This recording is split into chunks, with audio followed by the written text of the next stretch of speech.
Welcome to another episode of the Fresh Start Podcast. This is your March episode whenever you're listening to it.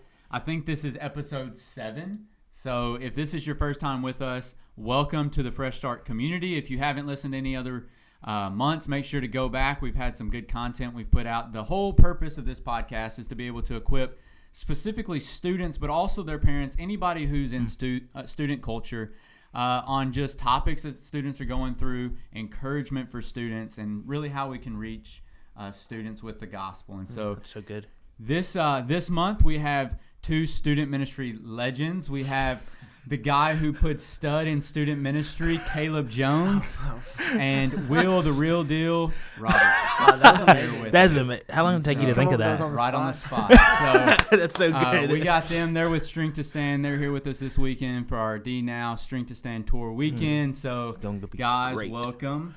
Thank you. Thank you. I mean, hey, we're just happy to be here in the room. Caleb, we made it. We're at the Fresh Start Podcast.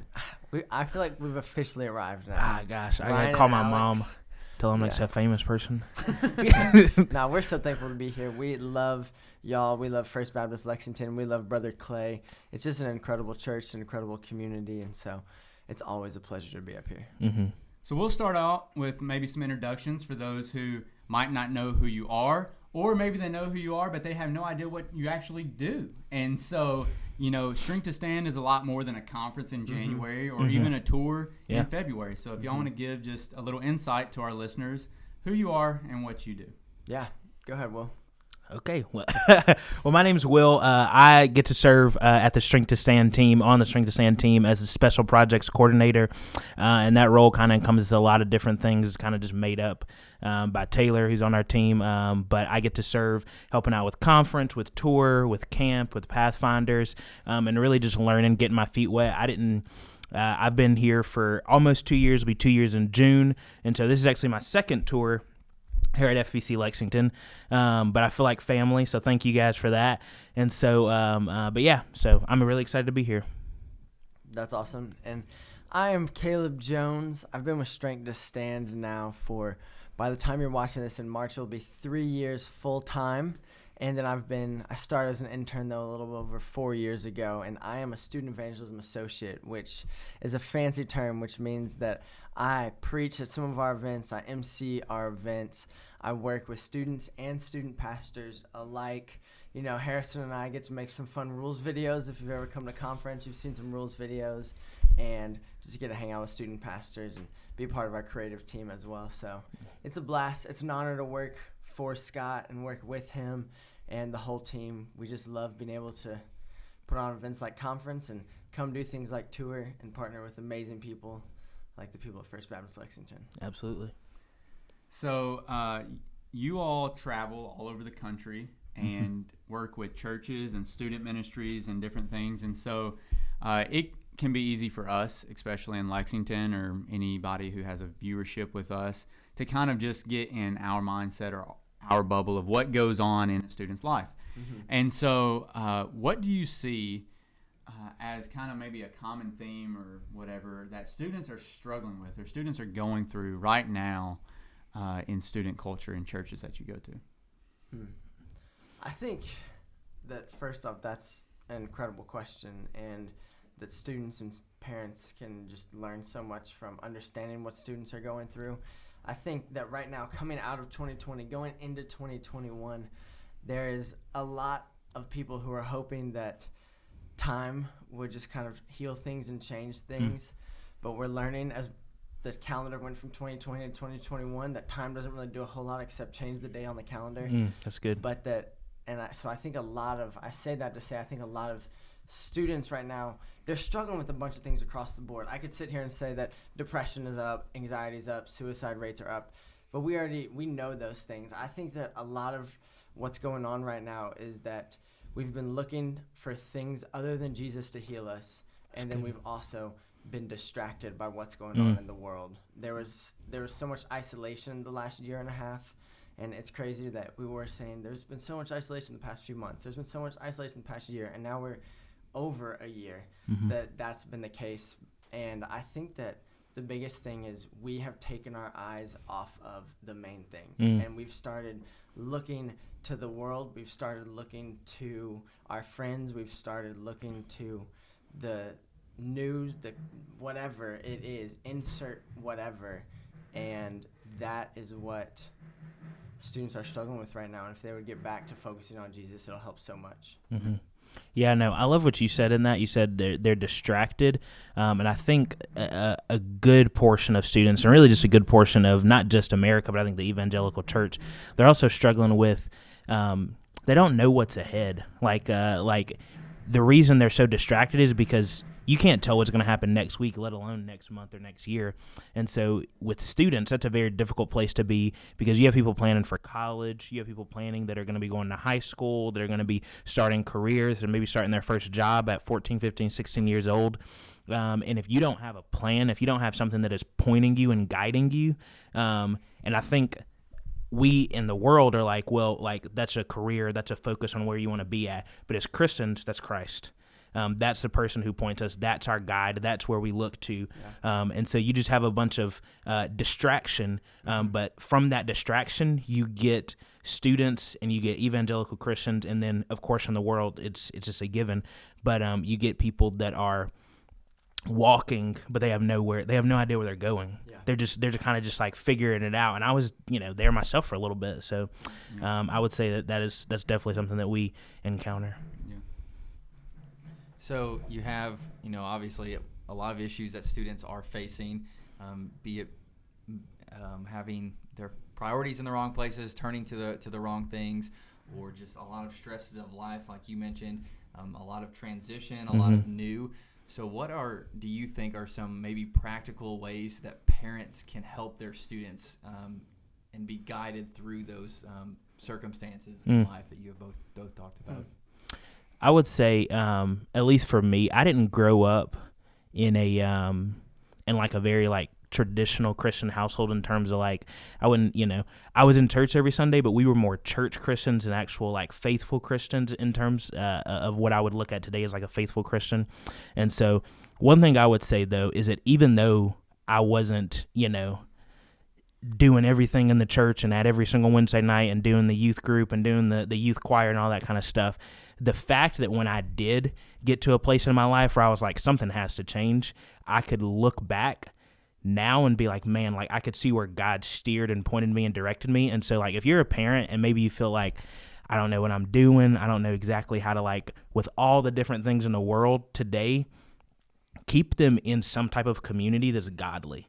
Because it might not, like you might not see the fruit right now, but I promise you one day your kid is gonna be faithfully serving somewhere. They're gonna get back into a local community once they leave yours, and maybe they'll step out of it for a little bit. Maybe they won't be, as faithful as a tender in a church for a few years in college or whatever. But I promise you, that fruit that the root that you invested, the seed that you put into them is going to eventually turn into fruit in their life.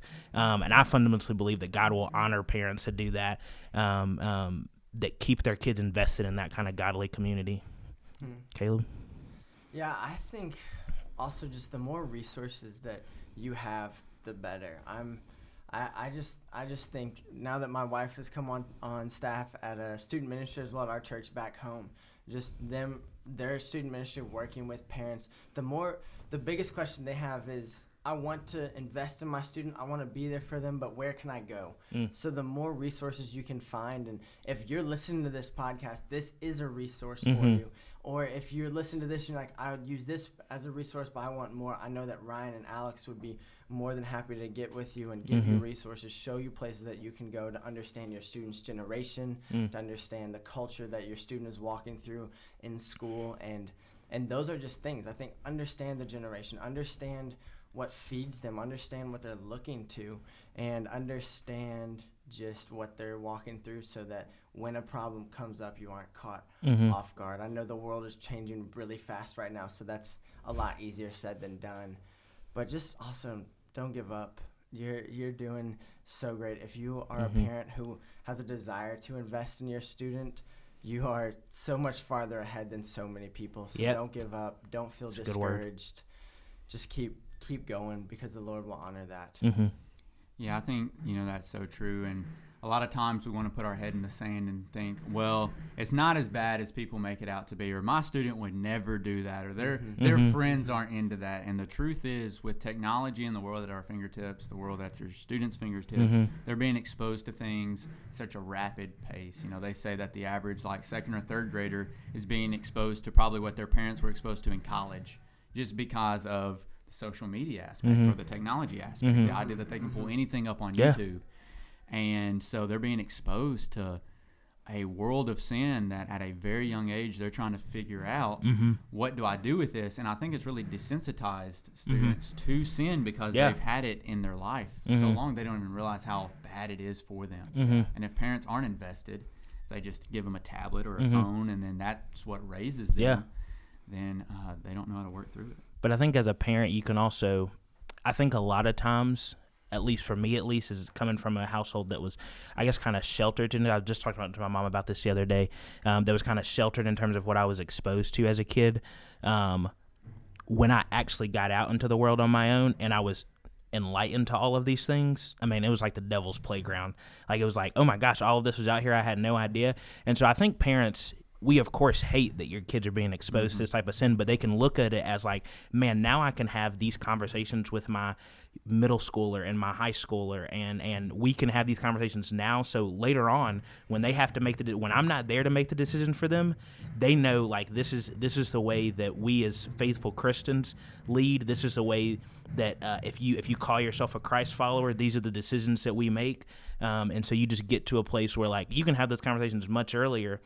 Unfortunately, on one end, because they're exposed to it, but also on the other end, you can look at it and say, man, I can have a real conversation with my son or daughter about porn, about sex, about drugs, about alcohol, because they're kids, they're youth, are exposed to that around their friends or at other houses. And so be honest with your kids. Tell them your experiences. Tell them the things you went through. Tell them about how those things affected your life or how they've affected your family's life or your friend's life. Don't hide it from them because they're going to be exposed to it anyway.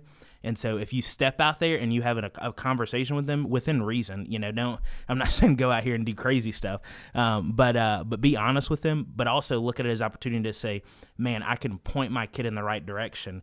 Because I heard a pastor say it this way: every kid is like an arrow and you are the person that's shooting it. And so they're gonna go as far as you pull back and allow them to, and as much as you stretch them, and then once you let go, they're gonna go as far as possible. And so aim them for success, not just success in career wise, but success faithfully as in their walk with Christ too. They're gonna be taught it one way or another. And so are they taught it through a Christian worldview and lens and know how to process the information, or are they going to let the world teach them about exactly? It? And so, again, I heard a quote that said, whoever fights for this generation the most is the one that's going to win them. And so it's so true. It's so true. I mean, you see, I think there's almost this mentality, if we're not careful, where we can kind of start assigning generations to one spiritual direction or another, and that's just not the case. We can start saying, look at the way the world is going, this generation is lost.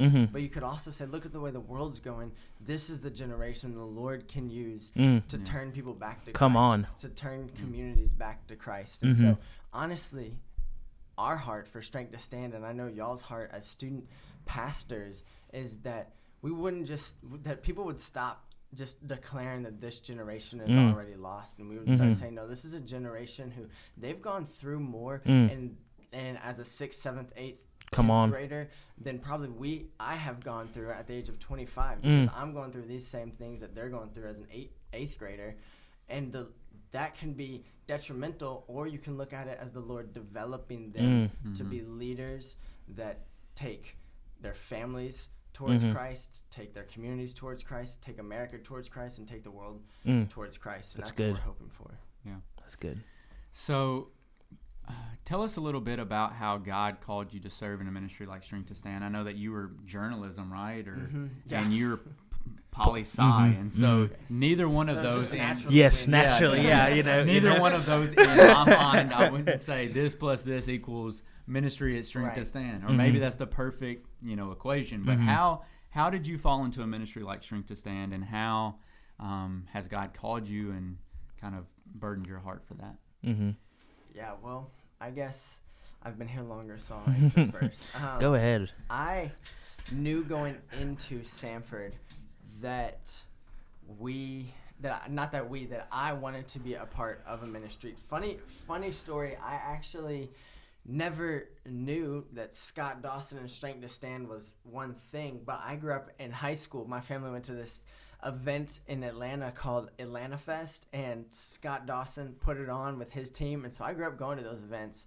Didn't know anything about Strength to Stand though, and then came to Stanford, and freshman year of college I was a part of a fraternity, and I didn't have a car, so I couldn't go off campus, but one guy named Hunter was going to Waffle House, and I hadn't eaten dinner, so I was like, you know what, I'll go. And I just put in our group me, hey, I'll go with you to Waffle House. It was I was a homeschooler. I didn't know what I was doing in Birmingham, Alabama at Stanford University, and it was probably the most awkward Waffle House experience I've ever had. But fast forward, that was Hunter Dawson, ended up being one of my best friends, and as I was going to graduate from Stanford, he was telling me about this ministry that his dad was a part of, and I knew that ever since I was a junior in high school, I was called to ministry, and had just been exploring that and praying over that, and felt called toward evangelistic ministry. And he opened the door for me to intern there. The Lord did, through Hunter and I's friendship. And I was a journalism major, and I don't know why I thought this was. I mean, now when I tell people this, it makes no sense. But I was like, I knew I wanted to go into ministry, so I figured that I would major in journalism. So I don't. Makes sense. I don't know what senior in college or in high school, freshman in college, Caleb was thinking.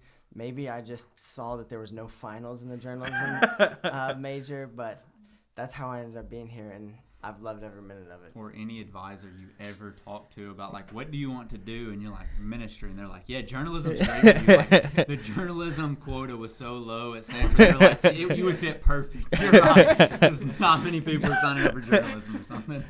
Yeah, I know. It was also print journalism, too. So,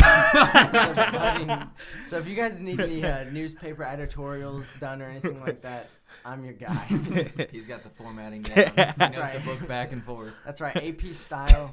It's my thing.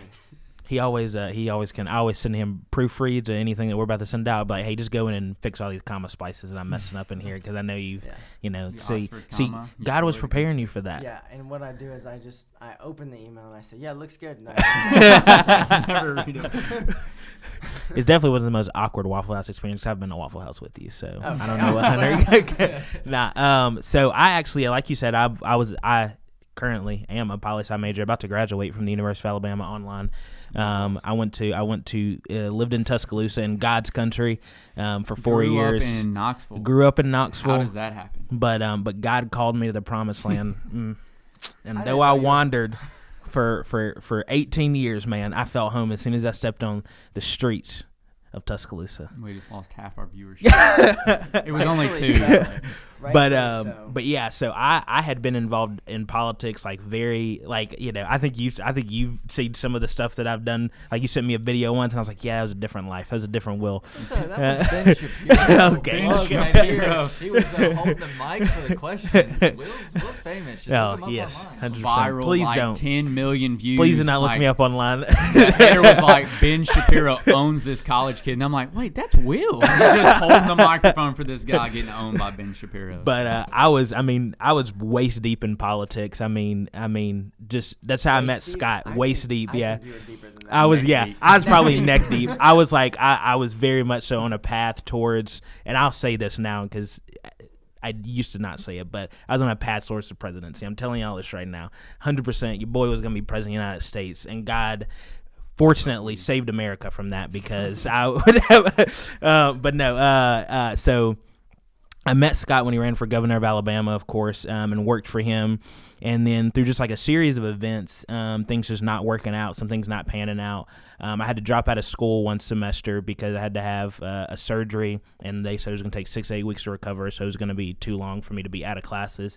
So I went back home, and I was really just kind of angry at God for a little while. I really didn't have a right to be because I hadn't been living faithfully. I was saved, but my life did not reflect that salvation I had been given, and I felt the conviction of the Holy Spirit in a lot of those situations, but I was just ignoring it.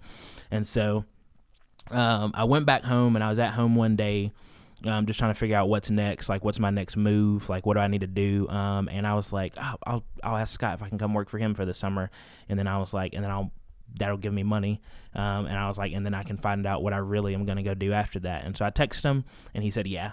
And he was like, yeah, 100%. Because I mean, you know, he knew of my past, and who I was and everything. And so he trusted me. Now I think back on it, I'm like, my gosh, man. but he trusted me. So I came on board at Strength to Stand, and Caleb can probably attest to this. I was very standoffish at first. Yeah, the moment Will walked through the door, we were like, I don't think this guy wants to be here. No, right now. very much so. That was purely a job that was like I would like legitimately it started out as just like I needed something to do, and I needed to make more money than what I was making being a delivery driver over the summer at Domino's. So I was like, come on now.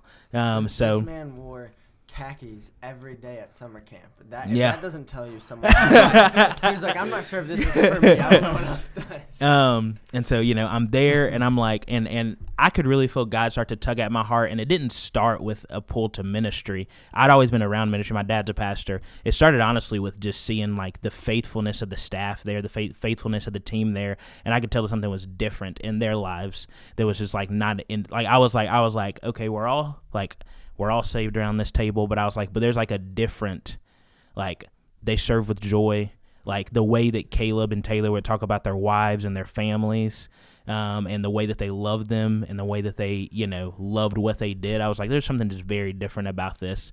And so as we kind of moved throughout the summer, the internship was coming to a close. And I could definitely feel like God was like, had brought me somewhere that I was like, man, I made some really good friends. But it was actually probably the most, in terms of like actual connections, it was probably the most successful summer I had. I went to DC twice that summer. I got invited to the White House. I went to lobby on Capitol Hill. You went to Laguna Beach Christian Retreat I Center did. for I did go to Laguna Beach. Yes, for summer camp. Shout out Laguna. And so I was really at like a crossroads because I was like, I feel like God is pulling me, like he's showing me something different about life, something that is like actually like giving me a different perspective. And then but I'm also like, I'm making headway over here, and I'm doing like I found like some avenues where I could continue this pursuit of mine. And one day Caleb, he probably doesn't remember this, but I always say it. But one day he was like, you should stay on part-time. And I was like, 100%. So I walked up to Scott and I was like, can I stay on part-time after the internship? And he was like, 100%. And that's literally how it worked. That's what I'm hearing here. It must be very easy to get a job. No, it's not. But that's that right there is because at the time, like that right there is now. Like I look back on it now, Scott, hire me full time. you know, like you never know. I know that it's one. I know it's not that easy. so now that I'm like, yes, no, exactly, and it became that easy. Yeah, God opens the exactly. door, it is that easy. And it was like, Amen. do you even remember saying that to me? Do you even remember? Like exactly, and it's like small stuff like that. And so, and then so I started moving in that direction. I came on part time, and then we had a year where there was this monster. It, you know, started out with Kanye, and then went through all of that, and then. I guess this time last year, I really just felt like God just like saying like you got to like it's time to choose. You've been hanging out and like you know where I've called you to. You know where you feel purposed and placed. And so, are you gonna do that? Or are you gonna do honestly what you want? Is and not that I didn't want to do ministry, but like this over here was like fun, and I got to do fun stuff or whatever, and I love what I do now. Like I couldn't imagine doing anything else. And so one day I was on my way. I used to drive from Birmingham to Tuscaloosa every single day. I was on my way back home, and I said, okay, God, I said if this is what you want me to do, like sustain it. and COVID happened. and I'm not kidding. Because of COVID, I'm here today, just simply because I would not have been able to jump in as much as I did and as much as they allowed me to without, because we had 3 really large events over the summer that all got canceled. And so it gave me the opportunity to catch up and to learn more as I started to really pursue it and invest my time in it. And I could not be more grateful to God for actually sustaining me in it till today, where I couldn't imagine doing anything else for the rest of my life. I think there's probably a lot of juniors and seniors in high school who are listening who are probably in a very similar boat to where you were at just maybe even a year ago, of where God has given them some opportunities to serve or whatever it may be. But as they're going to college, as they're going off to the workforce, they're in a place where they have to choose. Are they going to follow what God is calling them to, or are they going to try to chase the American dream or the political dream? Come on. Or, whatever it may be. So I think that's a really good testimonial to how, when you choose to follow the direction God's leading you, that a lot of great blessings can come out of it. Absolutely. I think